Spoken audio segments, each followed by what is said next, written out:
Hey there. Today let's talk about something that affects millions of people worldwide.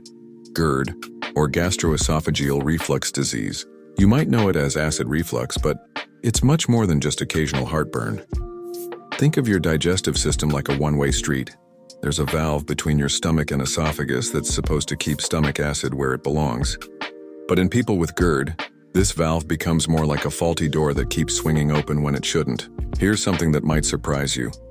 GERD affects about 20% of the US population. That's 1 in every 5 people. And it's not just affecting adults. More and more children and teens are being diagnosed with GERD these days. So, how do you know if you have GERD? Well, the classic symptoms include that burning sensation in your chest, especially after meals or when lying down. You might also experience regurgitation. That's when you feel stomach contents coming back up into your throat. Some people even wake up coughing or have a chronic sore throat. And here's something many don't realize. GERD can also cause chest pain that's sometimes mistaken for heart problems. Getting diagnosed isn't as scary as you might think. Usually, your doctor can identify GERD based on your symptoms.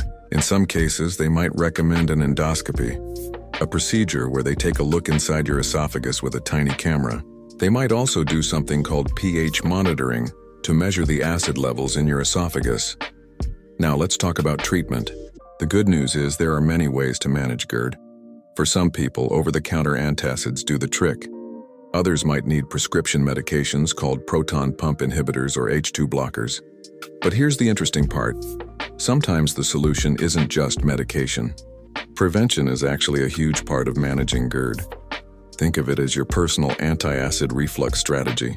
Simple changes like eating smaller meals, avoiding trigger foods, those spicy, fatty, or acidic foods you love, and not lying down right after eating can make a big difference. Here are my top recommendations for anyone dealing with GERD. First, elevate the head of your bed by about 6 inches. Gravity is your friend here. Second, maintain a healthy weight. Extra pounds can put pressure on your stomach and make GERD worse. Third, quit smoking if you do. It weakens that valve we talked about earlier. And finally, keep a food diary to identify your personal trigger foods. Remember, GERD isn't just an inconvenience, it's a condition that deserves proper attention and care. If left untreated, it can lead to more serious problems. But with the right approach, most people can manage their symptoms effectively and live completely normal lives. The key is to be proactive about your health and not ignore persistent symptoms. If you're experiencing frequent heartburn or any of the symptoms we discussed, don't hesitate to talk to your healthcare provider. They can help you develop a management plan that works for your specific situation.